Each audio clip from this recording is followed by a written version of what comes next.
Hello बच्चों, कैसे हो? बढ़िया। आप बढ़िया तो मैं भी बढ़िया। तो देखो बच्चों, आज हमें क्या पढ़ाई करनी है। आज है हमारे पास क्लास 11th का यूनिट नंबर 7 का वीडियो नंबर 24।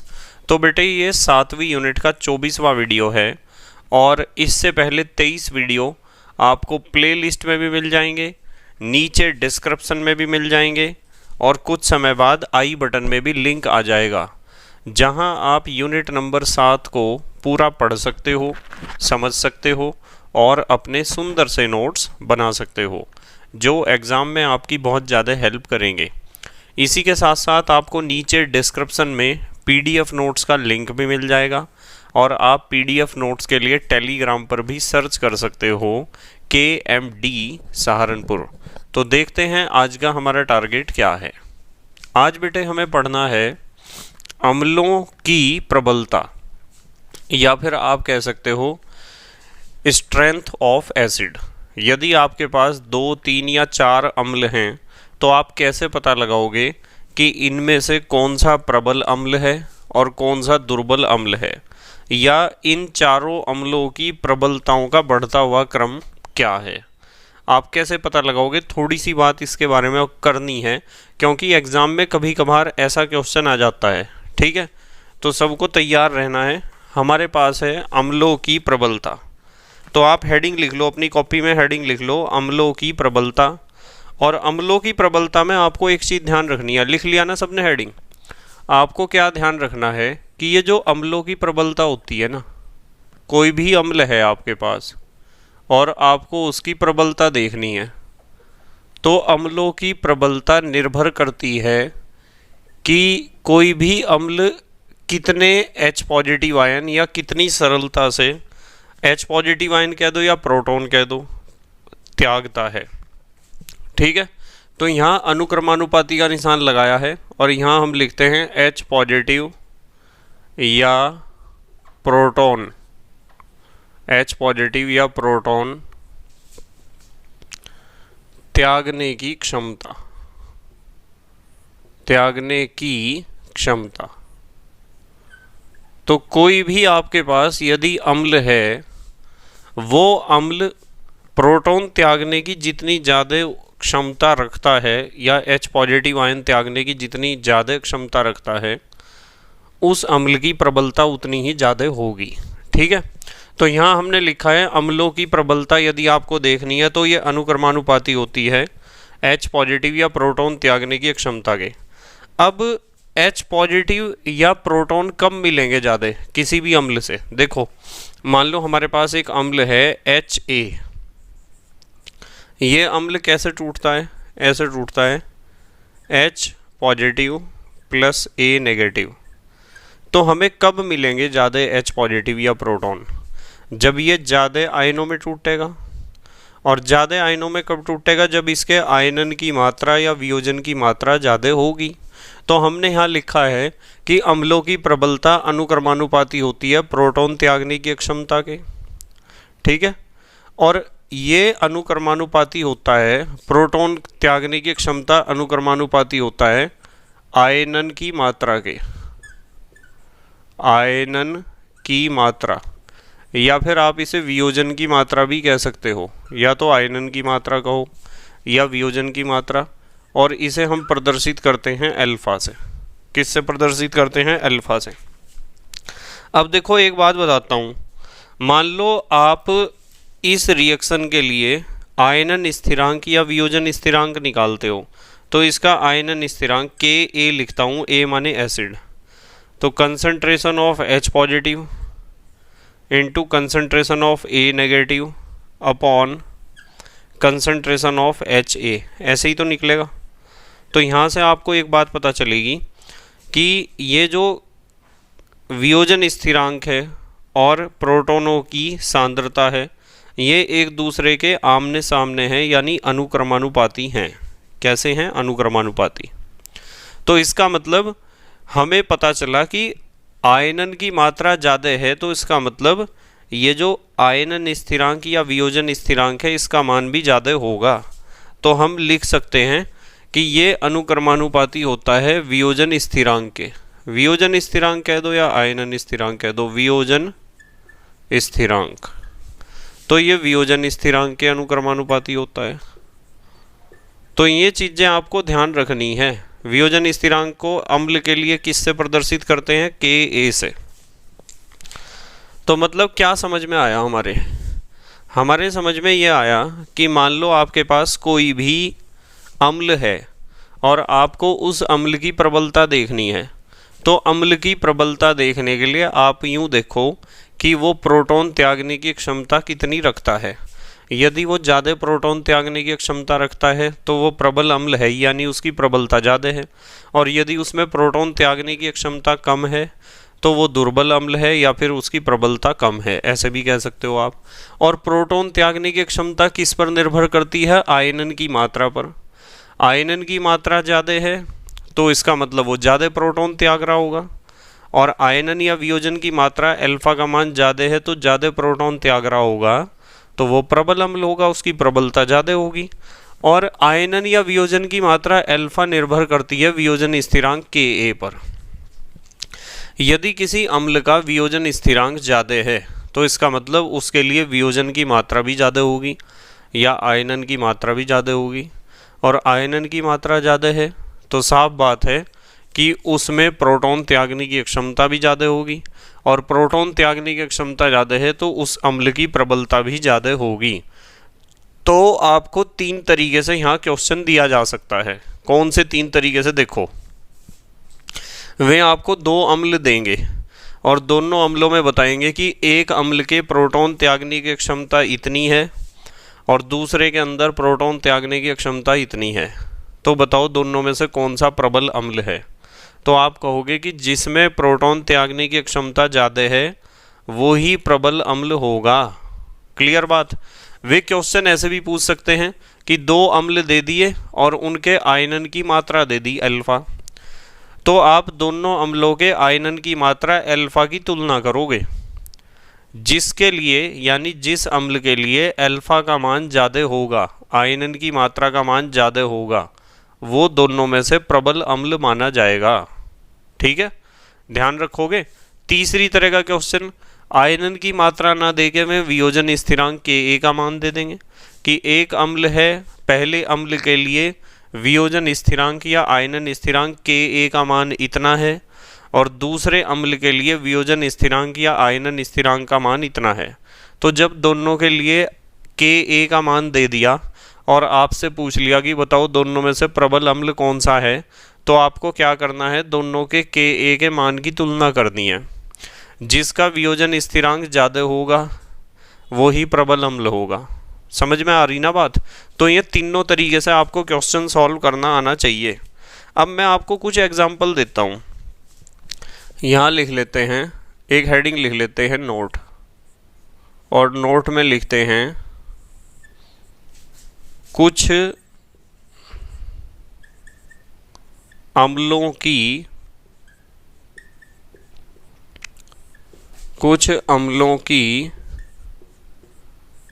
प्रबलता का क्रम लिख लेते हैं। कुछ अम्लों की प्रबलता का क्रम, कुछ अम्लों की प्रबलता का क्रम लिख लेते हैं। चलो, कभी कभार एग्जाम में पूछ लेते हैं तो इसलिए थोड़ा सा इसे आप याद कर सकते हो। देखो, HClO4 से दुर्बल अम्ल है HClO3, ये थोड़ा दुर्बल अम्ल है। और HClO3 से दुर्बल अम्ल है HClO2, ठीक है, और इससे भी दुर्बल है HOCl। देखो, यहाँ आप देख रहे होंगे कि Cl ऑक्सीजन यहाँ 4 थे, यहाँ 3 है, यहाँ 2 हैं और यहाँ एक ही ऑक्सीजन है। ये सब ऑक्सी एसिड्स हैं। और इनमें आपको ध्यान रखना है कि भाई जब आप ऑक्सीडेशन नंबर घट रहा है ना, यहाँ किसका? Cl का ऑक्सीकरण संख्या घटता जाएगा। तो यहाँ Cl का ऑक्सीडेशन नंबर जितना घटेगा अम्ल की प्रबलता भी उतनी घटेगी। थोड़ा सा ये याद करने का तरीका है। वैसे मैं बताऊँ आपको, ये कितने अम्ल हैं? 4। इन चारों अम्लों में यदि मैं पूछूं कि प्रोटॉन त्यागने की क्षमता किस में ज़्यादा है, तो इसमें सबसे ज़्यादा है। प्रोटॉन त्यागने की क्षमता इसमें सबसे ज़्यादा है। और यदि मैं पूछूं कि आयनन की मात्रा या वियोजन की मात्रा किस में सबसे ज़्यादा है, तो वो भी इसी में ही सबसे ज़्यादा है। और यदि Ka का मान यानी वियोजन स्थिरांक या आयनन स्थिरांक पूछेंगे तो वो भी इसी का ही सबसे ज़्यादा है। तो ये 3 फैक्टर जो ऊपर लिखे हैं इनके आधार पर हमने यहाँ लिख रखा है। वैसे यहाँ ऑक्सीकरण संख्या से आप एक ट्रिक लगा सकते हो, ऑक्सीकरण संख्या के आधार पर ट्रिक लगा सकते हो जो मैंने आपको बताई है। ऑक्सीजन की क्या हो रही है, मात्रा घट रही है लगातार, 4 3 2 1। तो जितना ऑक्सीजन घटेगा Cl का ऑक्सीडेशन नंबर उतना घटेगा, और जितना Cl का ऑक्सीडेशन नंबर घटेगा उतना ही अम्ल की प्रबलता या तीव्रता या सक्रियता घटेगी। एक बात और याद रखनी है आपको, HClO4 स्ट्रॉन्ग एसिड है, फिर है HI, ये क्रम थोड़े से याद रखने पड़ेंगे बेटे। HI के बाद है HBr इससे भी दुर्बल है, और इससे भी दुर्बल है H2SO4। ये हम जो है अम्ल की प्रबलता घटते हुए क्रम में लिख रहे हैं। फिर है HCl और फिर है HNO3। ये मतलब यहाँ तो कोई ट्रिक लगने की नहीं है, कोई भी ट्रिक नहीं लगने की भाई, कोई संबंध ही नहीं। HClO4 ये तो क्लोरीन का ऑक्सी एसिड है, यहाँ तो क्लोरीन नहीं है, ना यहाँ है, यहाँ भी क्लोरीन नहीं है, यहाँ क्लोरीन है वहाँ नहीं है। मतलब कहने की बात ये है कि यहाँ कोई ट्रिक नहीं लगेगी। ये जो हमने सीक्वेंस बनाया है ना, ये सीक्वेंस इन 3 फैक्टर्स के आधार पर ही बनाया है। पहला फैक्टर प्रोटॉन त्यागने की क्षमता किस में सबसे ज़्यादा है, इसमें, और उसमें सबसे कम है। दूसरा, आयनन की मात्रा भी इसी के लिए सबसे ज़्यादा है। और तीसरी बात, वियोजन स्थिरांक Ka का मान भी इसी के लिए सबसे ज़्यादा है। तो यहाँ कोई ट्रिक नहीं काम करने की है, आपको सिर्फ एक क्रम को इसे याद रखना है। कभी कभार एग्ज़ाम में पूछ लेते हैं तो इसलिए इस सीक्वेंस को याद रखना आपको। H2SO4, एक और लिखो H2SO4, उसके बाद HNO3 के बाद H2SO3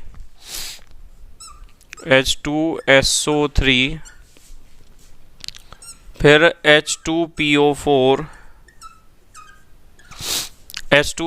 लिखना है, और H2PO4 के बाद लिखना है HNO2, फिर लिखना है HNO2। एक सीक्वेंस ये याद रख लेना, आप रख लोगे तो ये सीक्वेंस आपको याद रखने हैं। अच्छा, एक बात और बताता हूँ आपको, चलो एक हेडिंग लिखते हैं, नोट। एक बहुत अच्छी बात बताता हूँ। कुछ बच्चे पता क्या सोचते हैं, कुछ बच्चे सोचते हैं कि भाई मान लो हमारे पास HCl है, HCl, ठीक है।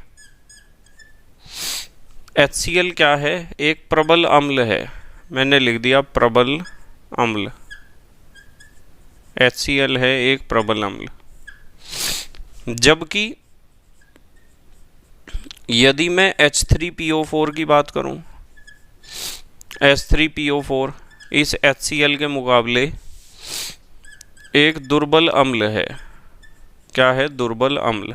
अब इस चीज़ से हमें क्या सीखने को मिलता है, इससे हमें एक बात सीखने को मिलती है कि जो अम्ल का एक अणु होता है ना, वो अणु कितने प्रोटॉन देता है, उसमें प्रोटॉन कितने हैं, इस बात पर अम्ल की प्रबलता बिल्कुल भी निर्भर नहीं करती है। मतलब एक अणु द्वारा दिए गए H पॉजिटिव आयनों की संख्या को गिनकर कंफ्यूज नहीं होना है। कभी आप देखो कि यहाँ HCl का एक अणु तो केवल एक ही H पॉजिटिव आयन दे सकता है, ठीक है, और जबकि H3PO4 यानी फास्फोरिक एसिड का एक अणु 3 H पॉजिटिव आयन दे सकता है। तो ये 3 H पॉजिटिव आयन दे सकता है, इसका मतलब 3 प्रोटॉन दे सकता है, और 3 प्रोटॉन देगा तो इसकी प्रोटॉन देने की क्षमता ज़्यादा है? नहीं, क्षमता नहीं ज़्यादा है इसकी। प्रोटॉन देने की क्षमता इस बात पर निर्भर नहीं करती है कि उसके एक अणु में कितने प्रोटॉन उपलब्ध हैं, कितने H पॉजिटिव हैं। वो इस बात पर निर्भर करती है कि वियोजन की मात्रा, वियोजन स्थिरांक कितना है। मतलब यदि आप H3PO4 और HCl का कंपैरिजन करोगे ना, तो आपको एक बात सीखने को मिलेगी कि HCl के एक अणु में भले ही एक प्रोटॉन नज़र आ रहा हो आपको, और H3PO4 के एक अणु में भले ही 3 प्रोटॉन आपको नज़र आ रहे हो, पर HCl के लिए ये जो वियोजन स्थिरांक है ना, ये Ka, ये HCl का ज़्यादा होता है और H3PO4 का होता है कम। और जब इसका वियोजन स्थिरांक Ka HCl का ज़्यादा होगा तो इसके आयनन की मात्रा अल्फा भी ज़्यादा होगी, और आयनन की मात्रा ज़्यादा होगी तो ये जल्दी जल्दी और तेज़ी से और ज़्यादा मात्रा में आयनों में टूटेगा, और जब ज़्यादा मात्रा में आयनों में टूटेगा तो ज़्यादा H पॉजिटिव आयन देगा, यानी ज़्यादा प्रोटॉन देगा। और जो अम्ल जितने ज़्यादा प्रोटॉन देता है वो उतना ही प्रबल अम्ल होता है। जबकि H3PO4 के एक अणु में भले ही आपको 3 H पॉजिटिव नज़र आ रहे हो यहाँ, पर इसके लिए वियोजन स्थिरांक Ka का मान भी बहुत कम है, और इसके लिए जब Ka का मान कम है तो वियोजन या आयनन की मात्रा अल्फा भी कम होगा, और जब अल्फा कम होगा तो इसका मतलब ये आयनों में धीरे धीरे टूटेगा और कम मात्रा में टूटेगा, और कम मात्रा में टूटेगा तो ये बहुत कम H पॉजिटिव आयन यानी बहुत कम प्रोटॉन देगा, और जब ये प्रोटॉन कम देगा इसका मतलब H3PO4 एक दुर्बल अम्ल है। तो इस चीज़ से कंफ्यूज नहीं होना है। कभी आप देखो कि HCl के पास तो एक ही प्रोटॉन है और H3PO4 के पास कितने हैं, 3 H पॉजिटिव आयन या प्रोटॉन हैं। ठीक है, तो इस चीज़ को लिख लो आप, यहाँ लिखो, ये तो लिख लिया हमने, यही लिख लो, अम्लों की प्रबलता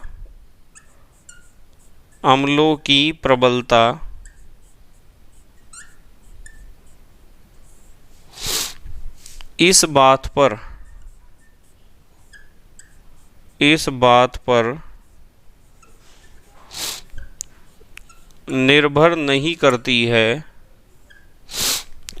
निर्भर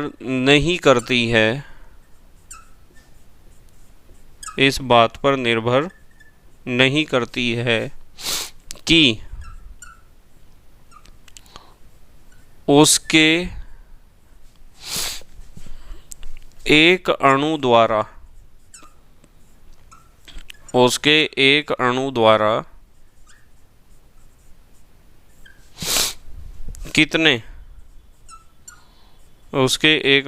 कितने H पॉजिटिव या प्रोटॉन दिए जाते हैं, उसके एक अणु द्वारा कितने H पॉजिटिव या प्रोटॉन दिए जाते हैं, इस बात पर अम्ल की प्रबलता बिल्कुल भी निर्भर नहीं करती है। ध्यान रखोगे ना, यदि इस बात पर निर्भर करती तो H3PO4 प्रबल अम्ल होता, क्योंकि इसके पास 3 H पॉजिटिव हैं देने के लिए, और HCl होता दुर्बल अम्ल, क्योंकि इसके पास केवल एक H पॉजिटिव है देने के लिए। बताओ समझ में आ रही क्या बात? जल्दी से पोज करके लिखो। अच्छा, फिर अगली बात बताता हूँ आपको। पोज करके लिखो बेटे। लिख लिया सबने? ठीक है, तो मैंने आपको 3 फैक्टर बताए यहाँ, 3 फैक्टर।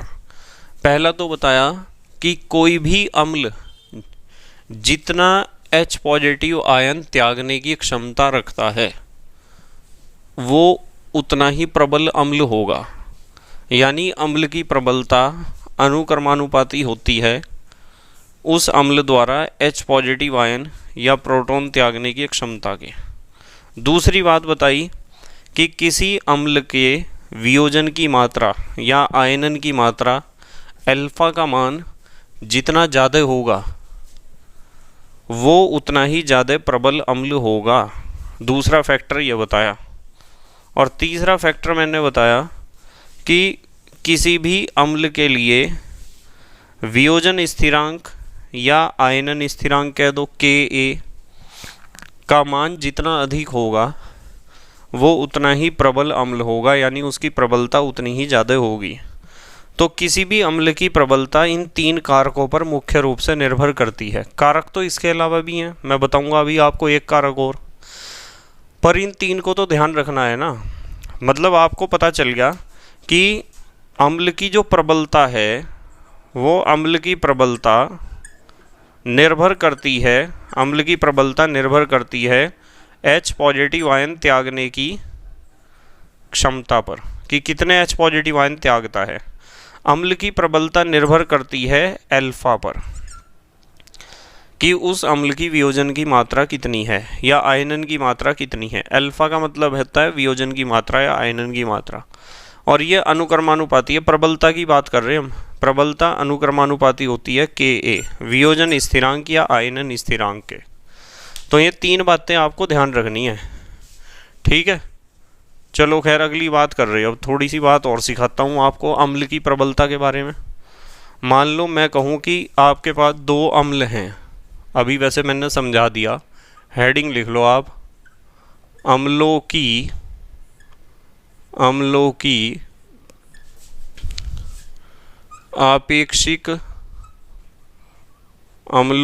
आपेक्षिक प्रबलता। हेडिंग लिख लो, अम्लों की आपेक्षिक प्रबलता। अम्लों की आपेक्षिक प्रबलता। मान लो आपके पास दो अम्ल हैं और दोनों अम्लों की आपको आपेक्षिक प्रबलता देखनी है कि उन दोनों में से कौन सा ज़्यादा प्रबल है और कौन सा कम प्रबल है, ठीक है। यानी स्ट्रॉन्ग एसिड कौन सा है, वीक एसिड कौन सा है, दो अम्लों की आपको तुलना करनी है। तो इसके लिए आप एक काम करो, ऐसे कर सकते हो, देखो आप पहले अम्ल की प्रबलता लिखो। पहले अम्ल की प्रबलता तो हमने लिख ली ऊपर, पहले अम्ल की प्रबलता ये तो लिख लिया हमने ऊपर। अपॉन में हमने लिख लिया दूसरे अम्ल की प्रबलता। इनकी तो तुलना करनी है आपस में, दूसरे अम्ल की प्रबलता। इन दोनों अम्लों की प्रबलता की आपको तुलना करनी है। तो हमने दोनों अम्लों की प्रबलता को ऊपर और नीचे लिख लिया। तो इसे आप बराबर लिख सकते हो α1 अपॉन α2 के। मतलब आपको पता है कि अम्ल की प्रबलता अनुक्रमानुपाती होती है अल्फा के। अल्फा माने वियोजन की मात्रा, कि वो कितने प्रतिशत टूट रहा है आयनों में। तो इसलिए हमने पहले अम्ल की प्रबलता को तो अनुक्रमानुपाती कर दिया पहले अम्ल की वियोजन की मात्रा के, और दूसरे अम्ल की प्रबलता को अनुक्रमानुपाती कर दिया दूसरे अम्ल की वियोजन की मात्रा के। या फिर आप एक काम और कर सकते हो, बराबर √K1 अपॉन K2। अब ये K1 K2 क्या है? K1 और K2 हैं आयनन स्थिरांक या वियोजन स्थिरांक उन अम्लों के। K1 तो पहले अम्ल का वियोजन स्थिरांक या आयनन स्थिरांक है, और K2 है दूसरे अम्ल का वियोजन स्थिरांक या आयनन स्थिरांक। तो आप वियोजन स्थिरांक या आयनन स्थिरांकों से भी तुलना कर सकते हो, ठीक है। तो ये तरीका है, ध्यान रखना आपको। अच्छा एक चीज़ और बता दूं, चलो आपको, बहुत बढ़िया। एक होता है pKa। ये जो pKa है इसके ऊपर भी कभी कभार सवाल पूछ लिया जाता है। ये क्या होता है? जो आपका log Ka होता है ना, Ka तो पता है आपको, वियोजन स्थिरांक। वियोजन स्थिरांक के ऋणात्मक लघुगणक के बराबर होता है। ये pKa क्या होता है? वियोजन स्थिरांक के ऋणात्मक लघुगणक के बराबर, यानी pKa बराबर -log Ka। या फिर आप इसे ऐसे भी लिख सकते हो, pKa बराबर log 1 अपॉन Ka। ऐसे भी लिख सकते हो आप, pKa बराबर log 1 अपॉन Ka, ऐसे भी लिख सकते हो।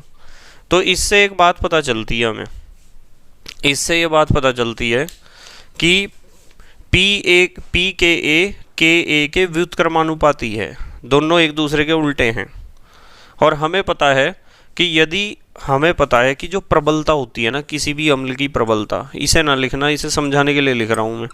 किसी भी अम्ल की जो प्रबलता होती है वो अनुक्रमानुपाती होती है Ka के। देखो पहले अम्ल की प्रबलता अनुक्रमानुपाती करी हमने K1 की। K1 का मतलब Ka ही है, वियोजन स्थिरांक या आयनन स्थिरांक है। A का मतलब होता है एसिड। अब यहाँ ये दोनों एसिड हैं तो हमने इसे 1 लिख दिया, इसे 2 लिख दिया। जैसे यहाँ α1 और α2 लिखा है। हमें पता है कि प्रबलता अनुक्रमानुपाती होती है Ka के। पर हमें एक बात और पता चल गई, हमें एक बात पता चली कि Ka व्युत्क्रमानुपाती होता है pKa के, ये भी पता चल गया हमें। देखो ये ऊपर है ये नीचे है, व्युत्क्रमानुपाती है ना एक दूसरे के।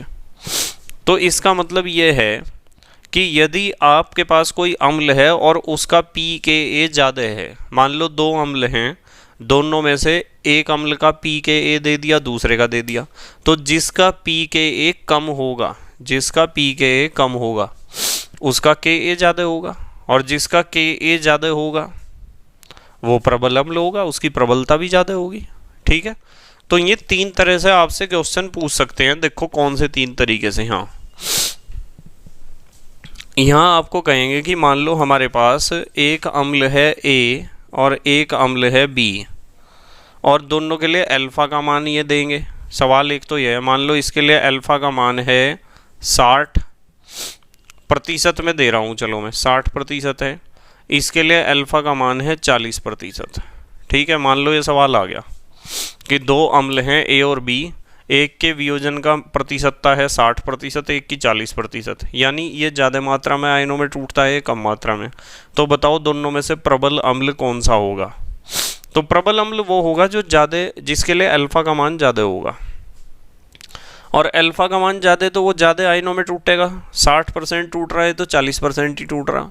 60% यदि ये टूटेगा तो ज़्यादा आयनों में टूटेगा, तो H पॉजिटिव आयन यानी प्रोटॉन भी तो ज़्यादा ही देगा, और प्रोटॉन ज़्यादा देगा तो इसका मतलब ये हमारा A जो है वो B के मुकाबले प्रबल अम्ल होगा, इसकी प्रबलता ज़्यादा है B के कंपैरिजन में। तो एक तो सवाल अल्फ़ा से पूछा जा सकता है, एक सवाल पूछा जा सकता है Ka से। मान लो इन्होंने कहा कि हमारे पास अम्ल हैं A और B, इसके लिए Ka का मान, अब मैंने इसे मिटा दिया, कभी आप कंफ्यूज हो जाओ। मैंने कहा कि A के लिए वियोजन स्थिरांक या आयनन स्थिरांक का मान है 10 और इसके लिए है 20, तो बताओ कौन सा प्रबल अम्ल है? तो आप कहोगे कि जिसके लिए Ka यानी आयनन स्थिरांक या वियोजन स्थिरांक का मान ज़्यादा है उसी के लिए अल्फ़ा ज़्यादा होगा, और जिसके लिए अल्फ़ा ज़्यादा होगा वही ज़्यादा H पॉजिटिव आयन देगा, और जो ज़्यादा H पॉजिटिव आयन देगा वही स्ट्रॉन्ग एसिड है दोनों के कंपैरिजन में, दोनों के तुलना में। तो जिसके लिए Ka का मान ज़्यादा है वो स्ट्रॉन्ग एसिड होगा दोनों के कंपैरिजन में। अब देखो एक सवाल किस तरह पूछा जा सकता है, सवाल ज़रूरी नहीं है कि भाई इन दो पे ही आए, सवाल इसके ऊपर भी आ सकता है, pKa के ऊपर।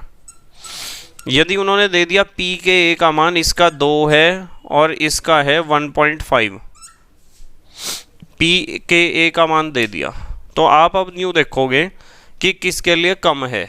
ध्यान रखना, क्योंकि pKa और Ka दोनों एक दूसरे के व्युत्क्रमानुपाती हैं। देखो जरा, pKa और Ka दोनों व्युत्क्रमानुपाती हैं, तो इस बार आपको देखना पड़ेगा कि किसके लिए pKa का मान कम है। जिसके लिए pKa का मान कम है, B के लिए है कम, तो यही प्रबल अम्ल होगा। बस pKa में आपको व्युत्क्रमानुपाती संबंध देखना होगा। ठीक है, इस तरह के सवाल आ सकते हैं पेपर में, ध्यान रखना। देखो जरा, अब इस बात को लिख लो आप एक तरीके से इसे लिख लेते हैं। देखो हम इस निष्कर्ष पे पहुंचे, अतः करके लिखते हैं किस निष्कर्ष पे हम पहुंचे हैं। अतः यदि pKa कम है, यदि pKa कम है तो अम्ल की प्रबलता क्या होगी? अधिक होगी। तो अम्ल की प्रबलता होगी अधिक। इस चीज़ को याद रख लेना बस आप। यदि pKa कम होता है तो ऐसा अम्ल ज़्यादा प्रबलता दिखाता है। ठीक है, अच्छा जल्दी से आप एक काम करो, चलो यहीं आ जाएगा। एक काम करो, एक हेडिंग लिख लो, नोट में ही बता देता हूँ एक चीज़ बहुत बढ़िया। नोट हेडिंग लिख लो। मान लो आपके पास कोई बहुअक्षारीय अम्ल है। बहुअक्षारीय अम्ल उसे कहते हैं जिसकी क्षारकता 1 से ज़्यादा हो, जिसमें ये जो H होते हैं ना, H यहाँ तो कहीं लिखा नहीं हुआ। जैसे मैं आपको कहूँ बहुअक्षारीय अम्ल ऐसे होते हैं, जैसे मैंने कहा H2SO4 कह दिया, तो H2SO4 में कितने H हैं? 2 हैं। जैसे मैंने कहा H3PO4, इसमें कितने H हैं? 3।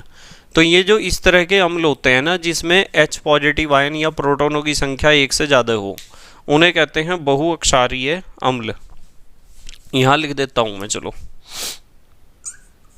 ये जो बहुक्षारकीय, क्षारकीय लिखते हैं, चलो, बहुअक्षारकीय अम्ल होते हैं ना, इनके बारे में एक बात सिखाना चाहता हूँ मैं आपको। ध्यान से देखना जरा, क्या सिखाना चाहता हूँ।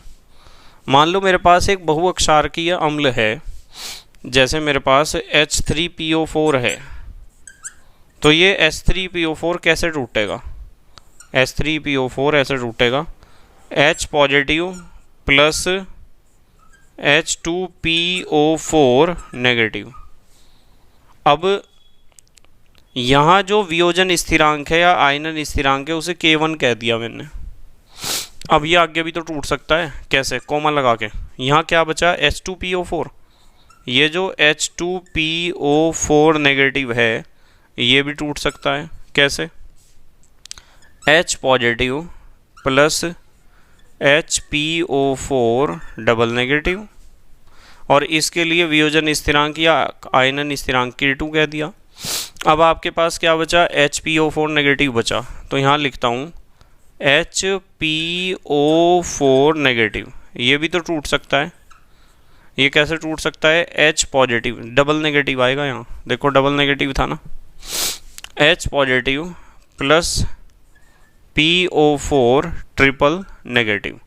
इसके लिए यदि मैं कहूँ K3 है वियोजन स्थिरांक या आयनन स्थिरांक, तो जो बहुअक्षारकीय अम्ल होते हैं ना, ये बहुअक्षारकीय अम्ल, इन बहुअक्षारकीय अम्लों की खासियत ये होती है कि इनके लिए केवल कोई एक वियोजन स्थिरांक या आयनन स्थिरांक नहीं होता है कि कभी आप समझो कि इनके लिए Ka का मान एक ही होगा।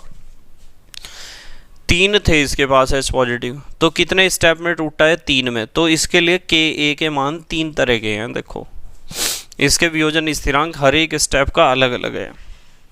आपको सिर्फ इतनी बात ध्यान रखनी है, यहाँ लिखता हूँ, चलो, इतनी बात ध्यान रखनी है कि जो पहले वाले स्टेप का वियोजन या आयनन स्थिरांक है, उसका मान सबसे ज़्यादा होगा, और इस क्रम में आपको ये मान याद रखने हैं। कभी कभार पेपर सेटर इसके ऊपर भी क्वेश्चन पूछ लेता है, ठीक है। जो बहुअक्षारकीय अम्ल हैं, उन बहुअक्षारकीय अम्लों में H पॉजिटिव आयनों की संख्या 1 से ज़्यादा होती है, तो उनके लिए जितने भी H पॉजिटिव आयन होंगे उतने स्टेप लगेंगे उन्हें आयनों में टूटने में, और हर एक स्टेप के लिए Ka का मान अलग अलग होगा। 3 तरह के Ka इसके लिए हैं। यदि H2SO4 की बात करेंगे तो इसके लिए Ka के मान 2 तरह के होंगे, और जो K1 होगा वो बड़ा होगा K2 से, ठीक है, ध्यान रखोगे। अच्छा, जल्दी से पोज करके लिखो, फिर अगली बात करेंगे हम। पोज करो जल्दी और लिखो बेटे। लिख लिया? ठीक है।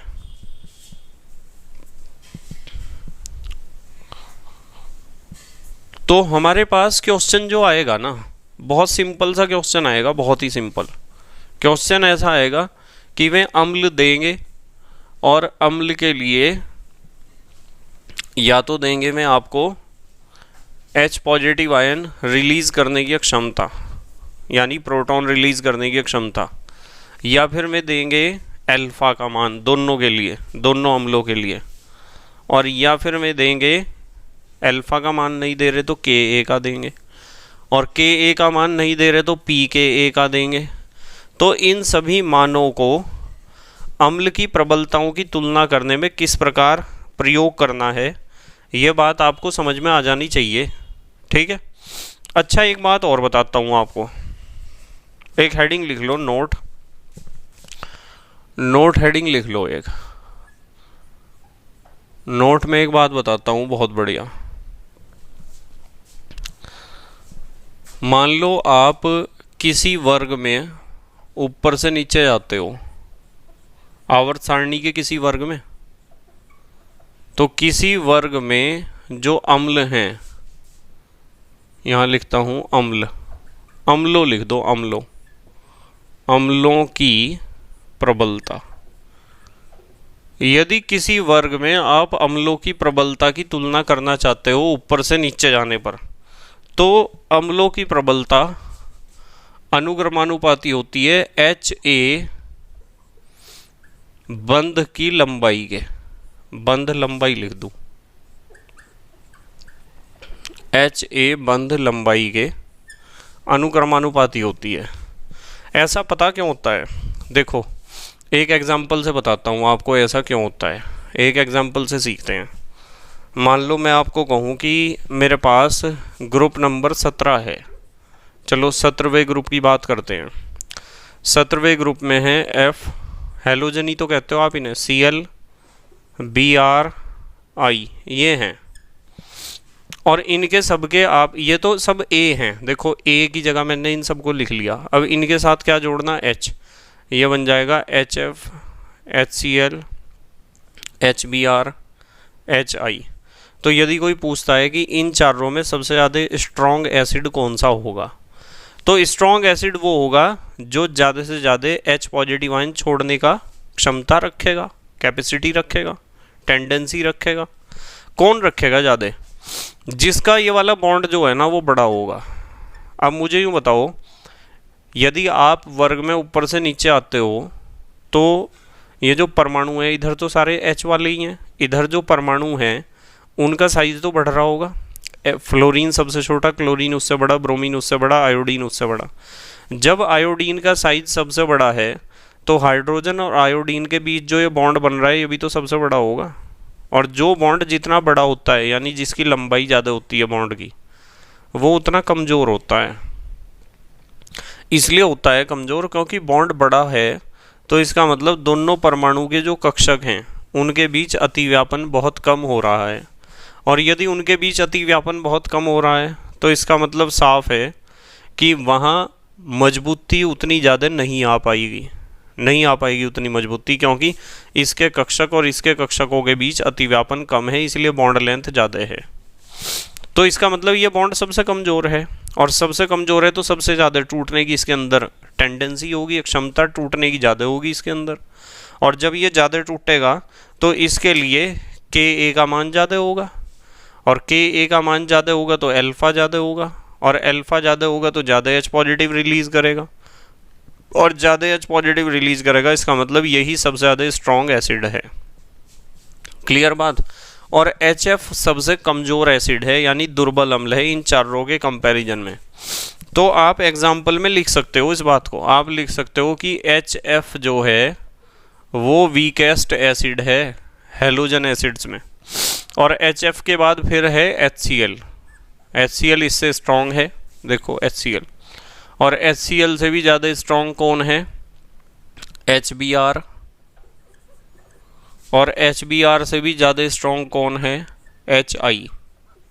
तो ये सीक्वेंस आपको याद रखना है। ऐसा क्यों हुआ है मैंने आपको बता दिया कि बॉन्ड सबसे छोटा, उससे बड़ा, उससे बड़ा, उससे बड़ा, क्योंकि यहाँ हेलोजन्स का साइज बढ़ रहा है तो उनका बॉन्ड भी बढ़ेगा, हाइड्रोजन के साथ बॉन्ड लेंथ उनका बढ़ेगा। और बॉन्ड जितना लंबा होगा उतना ही कक्षकों के बीच, ऑर्बिटल्स के बीच ओवरलैपिंग कम है, और ओवरलैपिंग कम है तो प्रबलता कम है, बॉन्ड कमज़ोर है। बॉन्ड कमज़ोर है तो ज़्यादा टूटेगा, ज़्यादा टूटने की उसके अंदर प्रवृत्ति होगी, और बॉन्ड जितना ज़्यादा टूटेगा उतना ही Ka का मान ज़्यादा है, और जितना Ka ज़्यादा है उतना ही अल्फ़ा ज़्यादा है, और अल्फ़ा ज़्यादा तो उतने ही ज़्यादा H पॉजिटिव आयन ये रिलीज़ करेगा, और जितने H पॉजिटिव आयन रिलीज़ करेगा उतना ही हम कहेंगे कि ये स्ट्रॉन्ग एसिड है।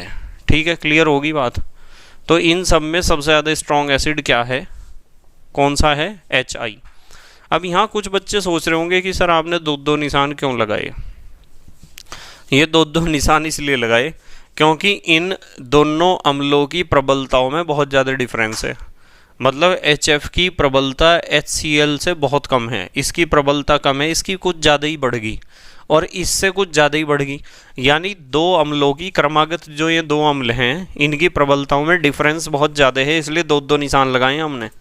जहाँ थोड़ा बहुत डिफरेंस मिलता है वहाँ कम निशान लगाएंगे, एक ही निशान लगा देंगे हम। जैसे मैं आपको कहूँ H2O 16वें ग्रुप की बात कर रहे, देखो ऑक्सीजन है, H2O से ज़्यादा प्रबलता है H2S की, यानी ये ज़्यादा स्ट्रॉन्ग एसिड है, और H2S से ज़्यादा स्ट्रॉन्ग एसिड है H2S के बाद OSSE आता है ना, SE, H2SE, यहाँ एक ही निशान लगाया, ज़्यादा डिफरेंस नहीं मिलेगा। और H2SE ये क्या है, OSSE OSSE और TE। इसके बाद है H2TE। देखो यहाँ एक एक निशान लगाया, यहाँ दो, क्योंकि इन दोनों में ज़्यादा अंतर है। ये दुर्बल अम्ल है इसकी तुलना में, और ये इसकी तुलना में कुछ ज़्यादा ही प्रबल अम्ल है, इसलिए दो निशान लगा दिए हमने।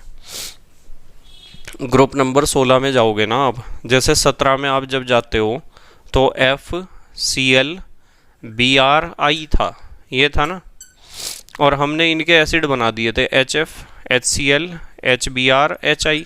तो ग्रुप नंबर 16 में होते हैं ऑक्सीजन, सल्फर, सेलेनियम, टेलुरियम।